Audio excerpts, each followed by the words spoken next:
Antes de prosseguir com esse vídeo, cara, eu já tinha gravado tudo e estava rolando ainda Fortaleza e Internacional, mas agora eu já posso falar. Acabou o jogo, 0-0, segue o líder.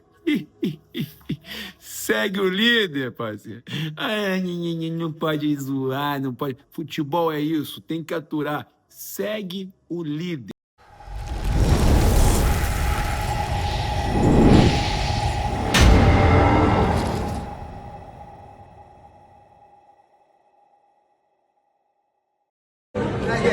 Tá aí Gustavo Coediaco cumprimentando funcionários do Flamengo. O Coediac saiu mais cedo em 2019, mas é considerado campeão da Conmebol Libertadores daquele ano.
Fala galera, saudações rubro-negras, isso aqui é Flamengo. Muito bem-vindos aí ao canal Paparazzo Rubro-Negro. Você que está chegando eu convido a seguir, curtir, compartilhar em todas as plataformas. Você que está no YouTube, convido a se inscrever aqui embaixo, acionar a notificação do sininho, deixar aquele like maroto no vídeo. Muito obrigado aí pela audiência, estarem sempre com a gente aqui. Cara, Flamengo então venceu o Grêmio 2-0 na Arena do Grêmio e agora o Flamengo tem um caminho importante pela frente no Brasileirão, que é a prioridade deles, mesmo eu sendo contra. O Flamengo tem uma situação importante da gente falar. O Flamengo faz 3 jogos no Maracanã, 3 jogos em casa. E aí a gente tem a chance de ver o Flamengo abrir na competição, passar ali a galera que está brigando. É chance, né? O Flamengo tem que aproveitar esses 3 jogos em casa, apesar de que um é fora de casa contra o Vasco, que é mando deles, mas os jogos estão no Maracanã. O Flamengo enfrenta o Juventude, enfrenta o Vasco e enfrenta o Corinthians. 3 jogos seguidos no Maracanã. Também quero falar aqui sobre o Arrascaeta, né? Que monstro! O Felipe Luiz elogiou ele demais na coletiva, falou que ele escolheu justamente viver os melhores momentos da vida dele aqui no futebol brasileiro, o que raramente acontece com um grande craque como o Arrascaeta. Então, gente, é realmente algo importantíssimo da gente falar. E eu queria aproveitar, antes da gente falar dos nossos patrocinadores, eu queria falar sobre a questão do pênalti, que muito torcedor aí vindo falar, foi pênalti pro Grêmio, não deram um pênalti pro Grêmio e tudo mais. E aí eu estava analisando, a bola resvala no peito do Gerson. E se resvalar, se desviar, e tem o Rica Perrone falando, mas não desviou, resvalou. Fala desviar, mudar a rota da... Resvalar, bater, desviar, é a mesma coisa, Rica. É a mesma coisa. Então, a regra tem que ser desenhada, tem que ser explicada. Para você dizer que foi pênalti, então, porque por exemplo, o Flamengo teve um pênalti contra agora no jogo contra o Central Córdoba, que a bola bateu na mão, intencional, não é intencional, mas o braço aberto, você entende que aumentou a amplitude, é considerada mão hoje em dia, ok? Agora, no caso do lance lá hoje do Flamengo do Gerson, a bola resvala no peito, tira ali o pênalti. E aí bate na mão depois. Ele estava com a mão para trás, ele abre e aí bate. Ok, não é um movimento voluntário, mas ela resvala. Então ela tira o pênalti praticamente. Então isso é um critério adotado aqui no Brasil. Não adianta tentar agora dizer que foi, porque não desviou, ela resvalou. Pelo amor de Deus. Então, respondendo ao Rica Perrone, no meu entendimento, não é pênalti, tá? É uma jogada normal, onde aqui no Brasil esse critério vem sendo adotado. Está na hora de reclamar dos pênaltis que são marcados por Palmeiras, né, algumas situações que vem acontecendo, da falta do Verratti no gol do Vasco ontem, do pênalti não marcado também contra o Vasco. Só o Flamengo que é pauta agora, né? Tá incomodando já o Flamengo, né? Porque, queira ou não, eu tô gravando esse vídeo aqui, estão jogando ali. O Flamengo pode perder a liderança, eu tô preocupado porque o Flamengo vai estar na turma da frente ali, tá 0-0, segundo tempo, 0-0 Fortaleza e Inter, independente. Mesmo que eles passem num gol, que pode acontecer de passar, se ganhar um dos dois ganhar, passa no saldo de gols. A questão não é essa, a questão é que a liderança do Flamengo, né, só dele estar na liderança junto com o Palmeiras e mais uma equipe, isso já mostra, né, que o Flamengo está no caminho certo. Independente se agora vai assumir isolada, isso não importa, é cedo ainda, o campeonato está começando, terceira rodada. Mas eu acho que a gente tem que exaltar o que o Flamengo fez em campo hoje. Está perdendo muitos gols ainda, chega na reta final ali, perde os gols, não tem o passe final, não chuta. Tem que chutar mais. O Arrasca fez isso. As duas chances que teve, ele chutou, não tentou dar um passe final. Se tá com dificuldade de dar o passe final, cara, chuta. Tentou a primeira, deu errado, chuta. O Flamengo precisa chutar. O Flamengo tem que chutar no gol. O Flamengo tem chegado muito perto e tem chutado pouco. Essa é uma situação que eu acho importante da gente falar. Então, eu acho que agora o Flamengo tem esses 3 jogos no Maracanã, o Flamengo tem que aproveitar para vencer esses jogos e começar a criar uma gordura, já que o Flamengo pode perder jogadores após o Mundial. Se o Flamengo se destacar no Mundial, os olhares vão estar ali para o Gerson, vão estar ali para o Wesley. O Flamengo pode perder algum jogador. Tudo bem que vem o Jorginho, tem outras contratações que virão, reposições, não sabemos se vai dar certo. O Palmeiras vai perder o Estevão. Outros times vão também enfraquecer.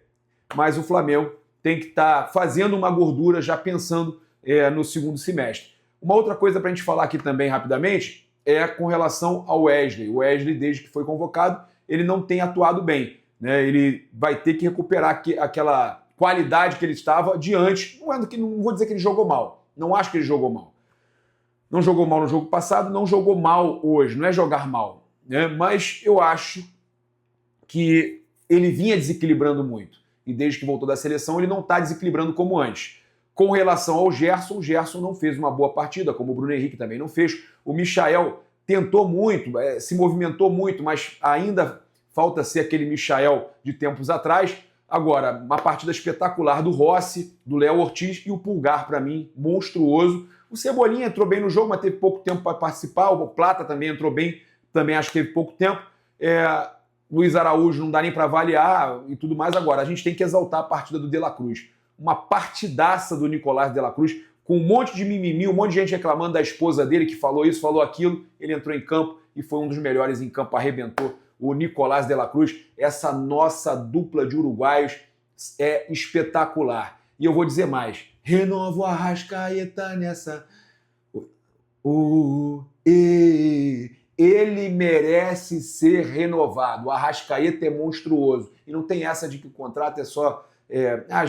só até 2020, até 2026, tem tempo ainda, não precisa ser agora. Não.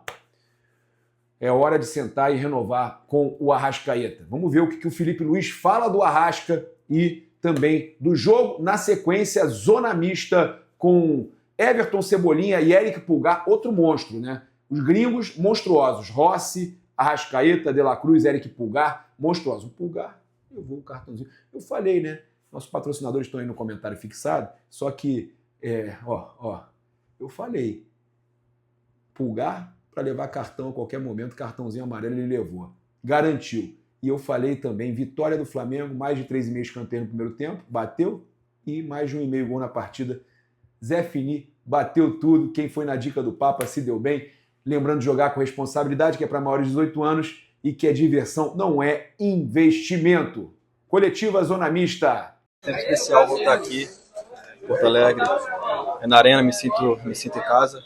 Sempre independente do time que eu esteja jogando, eu me sinto em casa. Conheço cada canto dessa cidade, cada canto desse estádio. É sempre especial voltar aqui.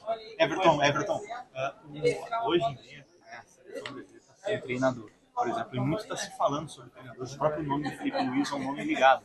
Mas outro que está muito próximo, também é muito falado, é do Jorge Jesus. Como é que vocês estão vendo esse movimento de um possível treinador da seleção? Pode ser ou o Felipe Luiz, que hoje é o treinador de vocês, ou um treinador que já passou e teve a história que teve, como o Jorge Jesus. Cara, o JJ já tem a sua carreira consolidada, né? Aqui no Brasil, muito êxito aqui no Flamengo, está muito bem lá no Al-Hilal, né? Tem conquistado tudo que tem disputado. O Felipe, o treinador que está começando a carreira agora, já vem mostrando suas qualidades, né? Já 3 títulos sob o comando dele. Creio que se for um dos dois, vai estar sendo muito bem representado.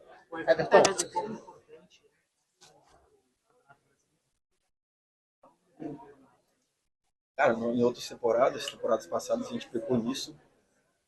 No início do brasileiro, perdemos pontos importantes e no final não conseguimos correr atrás, né? Não conseguimos recuperar. Tinha essa meta de começar muito bem, porque a gente sabe que lá na frente, você, que é normal oscilar, você tá com essa gordura. Então a gente procura, nesses primeiros jogos, acumular o maior número de pontos possíveis. Everton, como é que... Everton. Não, vai, Letícia. Obrigada. Parabéns pela vitória. Como foi feito o trabalho ao longo da semana para vocês não deixarem entrar em campo o resultado ruim na Libertadores, conseguir vir aqui hoje, fazer um bom resultado jogando fora de casa, somar os 3 pontos no Brasileiro? E especialmente você, né, que já entrou e participou do gol. Como foi feito tudo isso pelo Felipe Luiz e vocês ao longo da semana? Era virar a página, né? Era outra competição. A gente, óbvio, não queria perder em casa.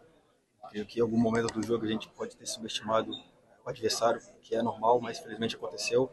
A gente procurou focar nesse jogo, focar nessa próxima partida, que a gente comenta dentro do grupo que a próxima partida é sempre a mais importante. Foi assim, o professor procurou deixar todo mundo apto ali para quem fosse iniciar, quem precisasse entrar, estivesse pronto, e o jogo de hoje foi assim. Everton, além das vitórias, né, que são muito importantes para esse começo da temporada, são 2 vitórias consecutivas fora de casa, né? Queria que você falasse a importância de ganhar jogos também jogando como visitante. Cara, como eu falei, em outras temporadas, né, anteriores, a gente pecou muito no início e também em jogos fora de casa. A gente ter conquistado já 2 vitórias aí é importante, porque mostra a força do nosso grupo jogando dentro do Maracanã ou fora, e a equipe que quer ser campeão tem que ser assim, né? Então a gente tem mostrado isso nesse início do campeonato, a força do nosso grupo. A gente espera que seja assim até o final. Es el día a día en el CT y luego estoy transmitiendo lo que él nos habla a nosotros, así que vamos por buen camino. Eric, parabéns pela vitória. No jogo passado da Libertadores, você foi preservado, digamos assim, né? Não começou jogando e hoje você começou entre os titulares. Quanto você acha que isso é importante, esse controle entre os jogadores e a rotatividade do elenco? Como você está se sentindo para o próximo jogo, já que o Felipe Luiz está fazendo esse trabalho de cautela com os atletas? La verdad que el equipo, hablo en general, todo el equipo está bien. Se demuestra cada vez que hay un cambio, sale un jugador que está cansado y entra otro que está de muy buena forma física, entonces no creo que eso sea una excusa o algo a futuro. El equipo está bien, el grupo está unido y muy bien físicamente. Qual a importância de largar na frente no Campeonato Brasileiro, né, sabendo da dificuldade que tem a competição, da competitividade que tem a competição? O Flamengo nessas primeiras rodadas já está brigando pelas primeiras colocações. Ese es un foco que fue antes de comienzo del torneo. Nos propusimos ir a pelear los 3 puntos, sea en casa que afuera, entonces creo que estos puntos fuera de casa son un poquito más importantes que eso de en casa, porque en casa tenemos nuestra gente, tenemos el apoyo de nuestro público y eso nos permite estar yendo arriba. A última aqui, tá? Eric, a gente viu o time do Flamengo trocando muitos passes e muitas vezes chamando o time do Grêmio para o seu campo defensivo. Isso foi intencional? E como é que foi a conversa no intervalo também para a segunda etapa, o Flamengo voltar um pouco mais ofensivo? Nosotros venimos jugando así desde que estamos con Felipe. Es su estilo, es su modo de juego. A veces en casa impacienta un poquito a nuestro público, pero es nuestro modo de jugar, nuestro estilo y trae buenos resultados. Como é que foi o intervalo? El intervalo nos mostró un par de videos del espacio que estaban dejando de ellos y ahí creo que se puede aprovechar lo mejor que en el primer tiempo. Aí o pessoal briga. Jogadores do Flamengo deixando a arena do Grêmio. Diretor José Boto. Por aqui. De Arrascaeta. ¿Qué más bonito que vos, Fabio? La pita tiene mucha calidad. No hay como competir con la pita. Un gran abrazo para ele aí, vi que depois do estilo também no Chile. E esse o que é mais difícil, tá? O pessoal marcando em cima ou ter que lidar com o Léo Dias em cima também? No.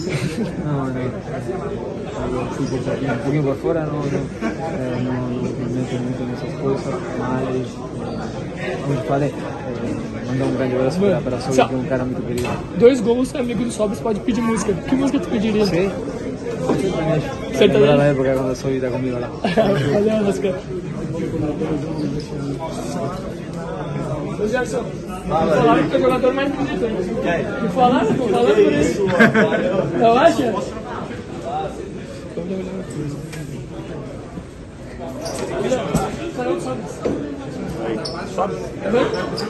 Pô, tu é o jogador mais bonito do Brasileirão, é verdade? Não sei, talvez eu esteja na competição mesmo. Calma aí. Se o pessoal tá achando, tá, né? E esse bigode igual do Mário? Eu gosto do meu bigode, acho da hora. E o principal é minha noiva gosta, então é o que importa. Não perguntou que Mário? Não perguntou que Mário. Não, tá doido? Vamos lá, guerreiro. Valeu. Partido e falasse especialmente sobre o Arrascaeta, 3 gols dentro do Campeonato Brasileiro, uma belíssima atuação hoje e conseguiu trazer para a equipe a eficiência que a gente tanto falava nas últimas partidas. Parabéns pela vitória. Obrigado. Boa noite, primeiramente. Foi dessas vitórias da onde a gente vê que esses jogadores são grandes, né? Depois de uma derrota em casa, muito dolorida, por nós, como você falou bem, os torcedores, mas temos que entender que o futebol, essas derrotas, elas fazem parte. E depois da derrota, nem os jogadores são os piores jogadores do mundo, tem que trocar todo mundo, e nem hoje, depois da vitória, são os melhores jogadores do mundo e vamos ganhar todos os jogos do ano. Então, esse equilíbrio é o que os grandes jogadores conseguem alcançar, né? Porque depois da derrota, o normal é que o time perdesse a confiança, mas ao contrário do que se viu, desde o primeiro minuto, os jogadores dominando bolas difíceis, tentando jogar, botar a bola no chão em todo momento e achando passes difíceis, os domínios sempre orientados, segundo o que o jogo pedia. Nunca nos deixamos influenciar nem pela derrota, nem pelo jogo fora de casa. E isso realmente demonstra somente uma coisa: o nível dos jogadores, o nível dos atletas que estão hoje no Flamengo, né? E um deles é o Arrascaeta, como você falou, que uma das coisas positivas, eu falei, nem tudo foi um desastre no outro dia, eu falei isso na coletiva, uma das coisas positivas foi o Arrascaeta no outro dia, que ele jogou bem. E mas hoje sim, né? Hoje são desses jogadores que nós temos que aproveitar enquanto está aqui, porque é um jogador especial, ele é diferente, ele faz a diferença, e eu já falei muitas vezes, vou falar de novo, é um jogador que escolheu, um jogador desse nível, escolheu passar os melhores anos da sua carreira no futebol brasileiro. Isso nós temos que valorizar muito, tá? E vão viver momentos ruins, e vão ver cobranças, mas esse Arrascaeta aí são poucos os que pisaram aqui no Brasil, são poucos estrangeiros que pisaram no Brasil e fazem o que ele faz. Aqui, Tudo bem, Felipe? Parabéns pela vitória. Eu queria te ouvir um pouquinho sobre a estratégia que tu desenhou para o jogo de hoje, levando em conta o que tu estudou do Grêmio também, do teu adversário, que joga muito na base da ligação direta. Tu falou sobre um Flamengo que pisou na bola, colocou ela no chão e jogou. Queria te ouvir o que tu pensou em cima daquilo que o Grêmio tem apresentado, por favor. Bom, primeiro eu vi na análise que o Grêmio era um time que costumava encaixar no meio. Eu imaginei que eles fossem encaixar nos nossos 2 volantes, mas aí nós ia ter uma saída limpa com um dos zagueiros, né? Mas não foi assim, eles não encaixaram de um princípio, deixaram nossos volantes jogar. Isso nos deu saída, porém, às vezes era mais difícil a progressão da jogada, né? Porque, claro, se os nossos jogadores determinantes da frente estão todos marcados, então a progressão não era tão boa. Uma caída dos volantes não estava funcionando do jeito que a gente esperava e que a gente imaginou antes do jogo, mas depois com os ajustes eles entenderam bem aonde estavam os espaços e começaram a encontrar. Mas o que acontece é que os próprios jogadores dentro do campo eles se ajustam, né? O Grêmio foi se ajustando, foi pressionando, foi encaixando melhor a pressão e por momentos tivemos dificuldades de sair, mas eu acredito que com a estrutura e com a qualidade dos jogadores do nosso time é muito difícil que eles se apertem, né? Porque eles têm muita qualidade e muitas vezes, mesmo pressionados, eles conseguem sair por uma vantagem qualitativa, que, por exemplo, é o caso do Gerson, que com a bola, ele não perde a bola. Então, isso nos dá uma facilidade para sair mesmo pressionados e assim foi, encontramos os espaços e conseguimos machucar o Grêmio, né, nesse caso. Mas o Grêmio é um time de muitos encaixes e nunca é fácil superar esses encaixes de pressão no meio campo. Porém, quando você escapa desses encaixes, você acaba dentro da área. Foi isso que aconteceu e acabamos 2 ou 3 vezes dentro da área no primeiro tempo que poderiam ter sido um placar mais elástico. Okay. Boa noite, Felipe. Prazer revê-lo. Parabéns pela vitória. Felipe, o Flamengo, por motivos que não precisa ficar aqui repetindo, ele é uma espécie assim de modelo do clube a ser batido no Brasil. O grupo de jogadores é qualificado, o teu trabalho já está rendendo frutos, embora seja relativamente curto, mas ele se mostra. A estrutura do Flamengo ela é exemplar também. Como fazer para que... Como é que vocês estão estudando para jogar com a corda esticada ou poder recolhê-la na hora certa, visando ganhar o máximo possível de competições e estando já num Campeonato Brasileiro que recém começou, mas o Flamengo já começa também a ser colocado como favorito, como maior candidato.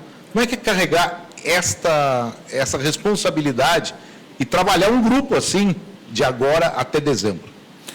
Só por favor, me explica um pouco melhor como a corda que você falou. A corda esticada é que nem afinação de violão, a cordinha está esticada. Sim. E o Flamengo, como fazer com que isso seja mantido ou, em determinados momentos, saber administrar para que questão física, questão de grupo, como é que se administra um grupo de agora até dezembro para tirar o máximo de competições possíveis?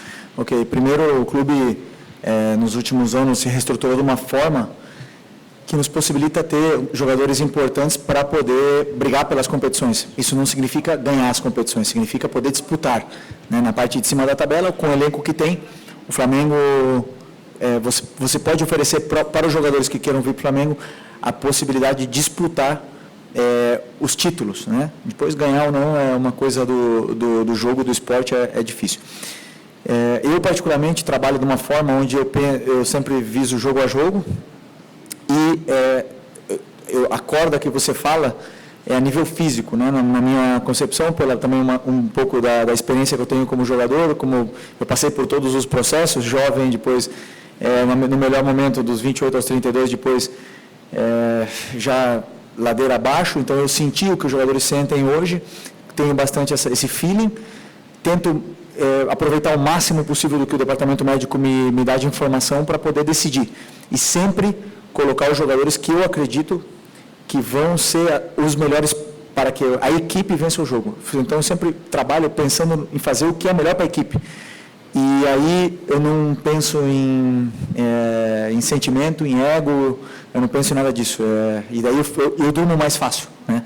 Porque como eu estou fazendo o que eu sei, o que eu sinto que é melhor para a equipe, eu vou errar, não tenho dúvida que eu vou errar, os jogadores também vão errar, mas meu coração dorme em paz e eles entendem bem isso.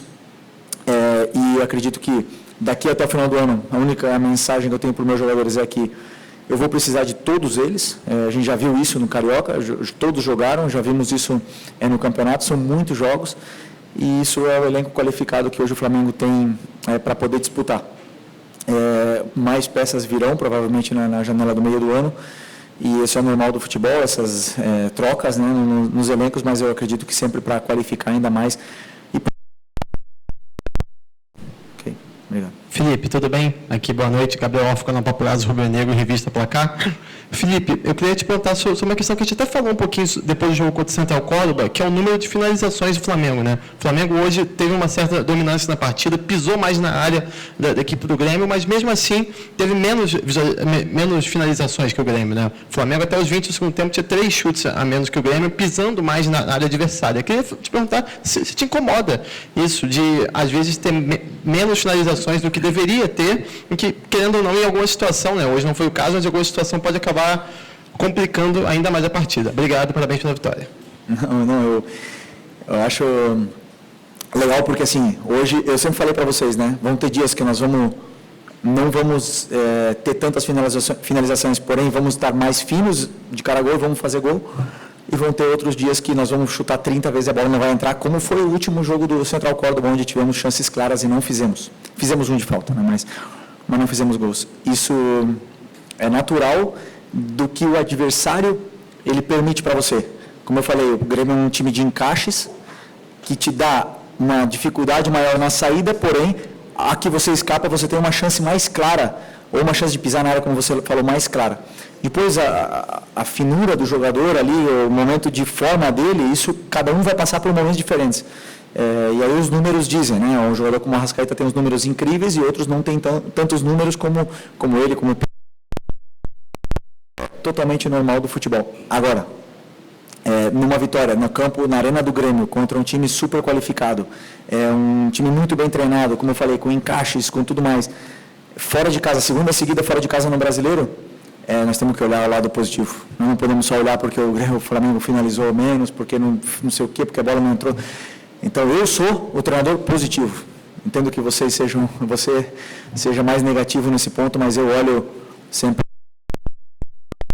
as ruins, já é o meu trabalho corrigir elas e para isso que me pagam. Felipe, boa noite primeiramente, né? Parabéns pela vitória. Eu gostaria que tu falasse, né, uma análise tua da partida do Bruno Henrique, né? Tu falasse sobre as possibilidades de ataque que o Flamengo teve. O Bruno Henrique, infelizmente, acabou falhando em 2, 3 oportunidades. E queria também que tu comentasse sobre a situação do Pedro. Tu já vê ele pronto e apto para o próximo jogo contra o Juventude no Maracanã? Boa noite. Só estou tentando lembrar as 3 chances do Bruno. Pode me lembrar elas? Teve uma de um passe do Arrascaeta que ele acaba furando em bola. Teve outro passe, uma jogada pela direita, num cruzamento, que ele acabou não chegando a tempo. E também teve uma de perna esquerda que ele acabou tentando driblar o defensor do Grêmio, o Gemerson, e acabou não finalizando da maneira adequada. Bem lembrado.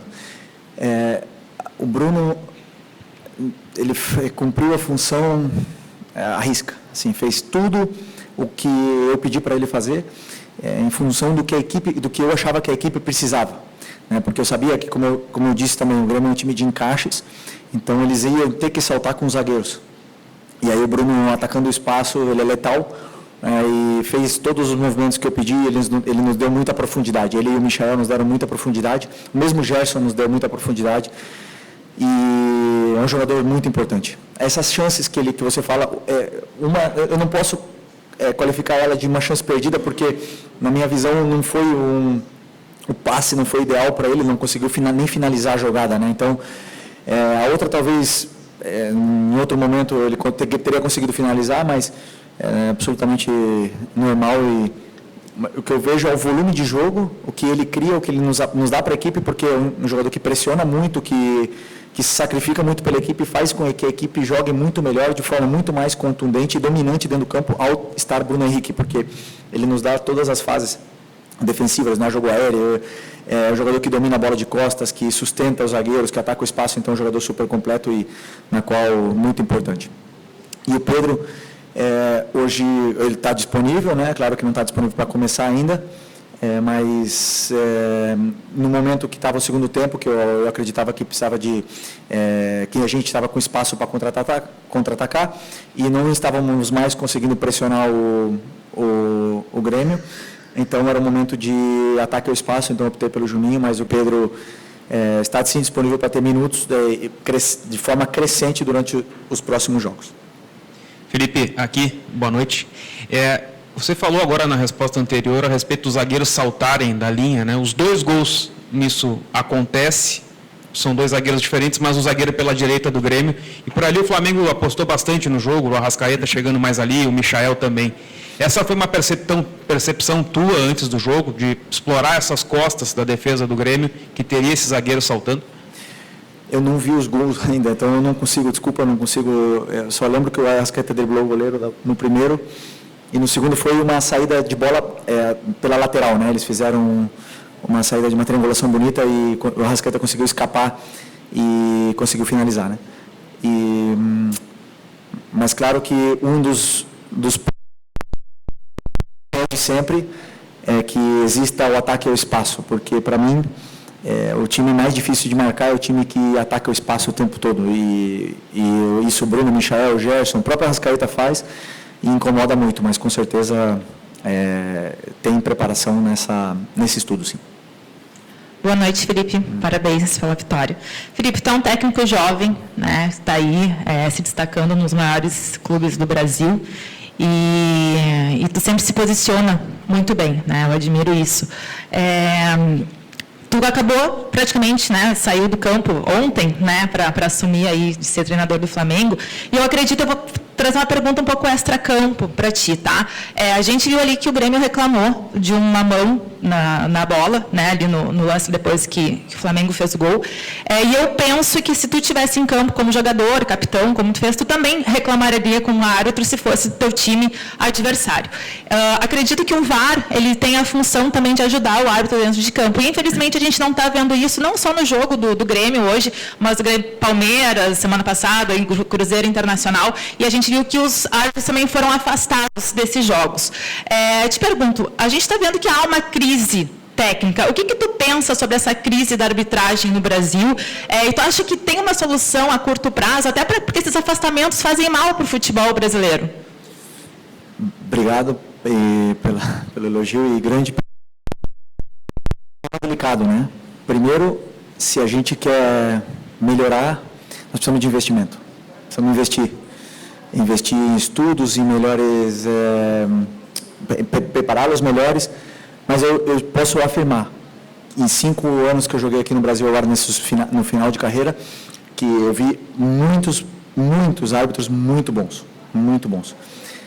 Seria até injusto citar nomes deles, mas eu sempre falei nas entrevistas, né? O próprio Klaus, o Davi, tem vários, não vou ficar citando o nome deles aqui, mas são muito bons, né? E assim, cada um tem uma opinião. Eu e um companheiro teu durante essa semana falou que o VAR não tem que entrar interferência mínima ou máxima ou apitar desde lá, mas tem que entrar quando tem que entrar realmente, né? E é uma linha, uma régua fina, é difícil de a gente analisar, né? Mas o que eu gostaria realmente que não houvesse muita interferência, se não é um lance claro. Se é um lance claro, deve haver interferências.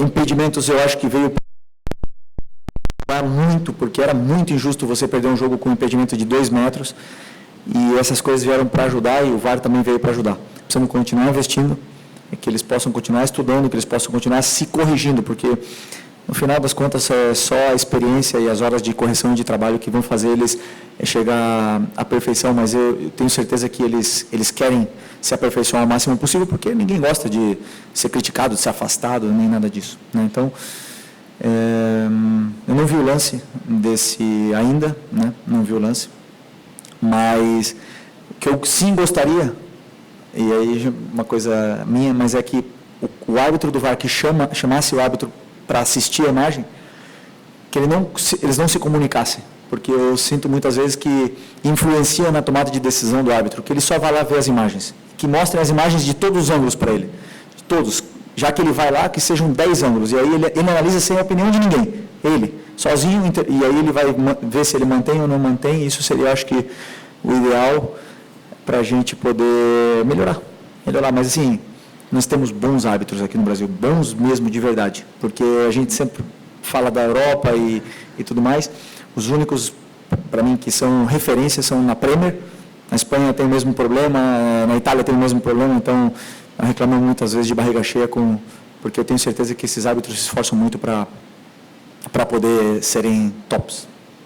Professor, boa noite. Lucas Golatti, da Rádio Galera. Você já disse em entrevistas anteriores, tem como referência na profissão o Diego Simeone, o Jorge Jesus, e até a gente já observa algumas características. E, recentemente, descobrimos que também tem como referência o Diego De Zerbi, o De Zerbi. E aí o Flamengo, inclusive, realiza alguns conceitos como atrair para libertar nas costas. E aí eu queria te perguntar, como você definiria o seu modelo de jogo, tendo essas referências como o Diego Simeone, Jorge Jesus e também o De Zerbi? Grande pergunta. Pergunta para tomar um café, mas não para contar aqui na coletiva meu modelo, né? Mas eu tentei, junto com o meu auxiliar, criar um modelo, como eu já falei várias vezes, onde a torcida se sentisse identificada e tudo mais, mas principalmente a forma de atacar o que eu mais sofri no campo. O que mais me fizeram sofrer no campo. E quem mais me fez sofrer no campo foi o Guardiola. Ele é a referência, ele mudou o futebol e claro que ele nos inspira a todos. Hoje o futebol é muito diferente por ele. E cada treinador jovem vem com ideias e conceitos novos, onde eu pelo menos não tenho vergonha nenhuma de falar que eu copio treinadores de fora, copio treinadores do próprio Brasil, coisas que eu vejo, eu acho interessante, e tentamos copiar e colocar no nosso modelo, né? Mas o modelo, se eu pudesse resumir, seria pressionar, esse é o primeiro, e depois seria, porque você falou da atração, né? E é uma coisa que eu não gosto, de que os adversários nos venham a pressionar, uma coisa que eu não peço para eles atrair, só que o jogador com tanta qualidade, como o Léo Ortiz, como o Léo Pereira, eles têm a zona de segurança entre eles e o adversário muito pequena. Então, eles se sentem confortáveis com o adversário perto deles. E isso são características deles que fazem os times, atraem os jogadores para poder liberar os espaços. Mas eu não peço realmente isso, porque o que eu passo para eles é a progressão. Então, chamaria talvez jogo de progressão, meu modelo. Felipe, aqui, Gustavo. Estou aqui com um belo material de pré-jogo que a assessoria do Flamengo manda para a gente. E aqui aponta que o Felipe continua com apenas 2 derrotas, 22 vitórias, tem menos derrotas, mais títulos do que derrotas. E o jogo Fortaleza e Inter começou agora, está 0-0 ainda, o Flamengo é líder do campeonato. Isso tudo te motiva, te empolga ainda mais? E a segunda, você diz que normalmente só analisa o próximo adversário. E com relação à tabela, é assim também ou tem projeção de tabela? Eu não olho a tabela, eu penso sempre, você não controla na tabela, né? Então, a única coisa que você controla é o próximo adversário. E o que eu penso, sim, nos campeonatos, nas ligas, no campeonato nacional, como o Campeonato Brasileiro, que é um campeonato que não tem final, que é de pontos corridos, o começo é muito importante, né? E os jogadores começaram muito bem, começamos empatando em casa, mas vencendo 2 jogos fora, então, que nos dá um bom começo, mas é uma maratona. São muitas coisas pela frente, né? Então, assim, que você falou dos números, do que motiva e tudo. Não, o que eu não me iludo, né? Eu não era o novo Guardiola antes da sequência de vitória, de sequência invicta, e nem também sou o pior do mundo depois de uma derrota. Então essas coisas eu entendo, porque quando eu escolhi vir para o Flamengo, o dia que eu assinei o contrato estava tendo protesto. Estava lá em Madrid e estava tendo protesto e os torcedores não deixando os jogadores sair no ônibus. Então eu sei para onde eu vim. Eu sei para o nível de exigência que tem o Flamengo. Eu nunca reclamei disso, porque isso, quero ou não, me fez crescer, me fez ser melhor, me fez pensar, me fez refletir, e eu convivo bem com isso. Então, eu também, quando a gente perde e tem um momento ruim, como foi o outro dia, eu navego nessas águas aí já com mais calma, porque eu já tenho muitas cicatrizes no futebol, já são muitos momentos bons, mas também muitos ruins, onde eu sei que isso vai acontecer. O que não posso nunca é perder o meu, como é que eu falo, a minha convicção do que eu acredito do futebol, do que eu acho que é melhor para a equipe, da forma que a equipe tem que fazer para ganhar. Não sempre vamos ganhar. Isso eu falo para o torcedor e falo para os jogadores, e eu não tenho medo de dizer que eu vou errar e vou ser criticado, não tem problema nenhum. Os jogadores também vão errar e também vão ser criticados, mas que o torcedor entenda que a gente vai fazer de tudo para poder vencer e falar dentro do campo, que é o mais importante. Felipe, boa noite. Boa noite.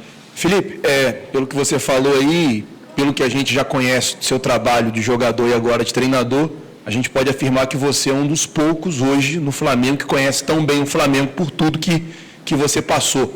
E pela sua experiência, após perder um jogo de estreia na Libertadores, no Maracanã lotado, você sabe que é uma fagulha no palheiro para se criar uma crise. Queria saber como é que você geriu quinta, sexta e ontem para que o time não sentisse aquela derrota de quarta, na verdade, a pressão que começou a se fazer em torno desse jogo de hoje, chegasse hoje, fizesse uma partida com tranquilidade, abrindo o placar já no começo do jogo. Como é que você geriu tudo isso aí? O que você passou para os jogadores nesses últimos dias? O primeiro passo é reconhecer o erro, né? Eu reconheci os meus erros para vocês e para eles também, e mostrei para eles o porquê perdemos o jogo, o porquê aconteceu aquilo. Porque muitas das vezes o resultado não vem, mas e o caos se instaura na parte externa, o que é normal, porque a gente nunca vai mudar o torcedor do Flamengo, ele é muito passional, ele tem esse amor tão grande pelo Flamengo, porque a gente já falou várias vezes que os torcedores eles não comem às vezes para ir ver assistir um jogo. Então a gente já sabe disso, não vamos mudar o torcedor, mas a gente tem que saber o que estamos fazendo. Então o primeiro passo é reconhecer o que a gente fez de errado, reconhecer e assumir os erros.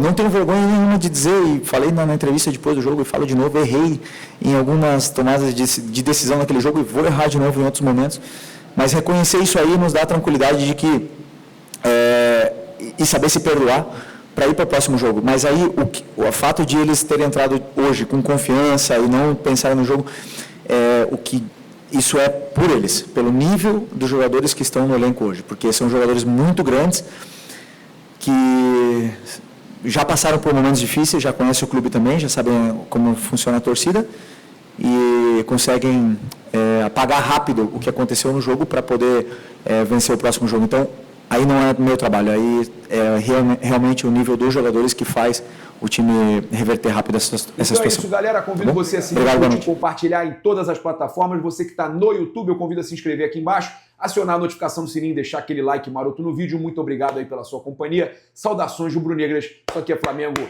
Valeu!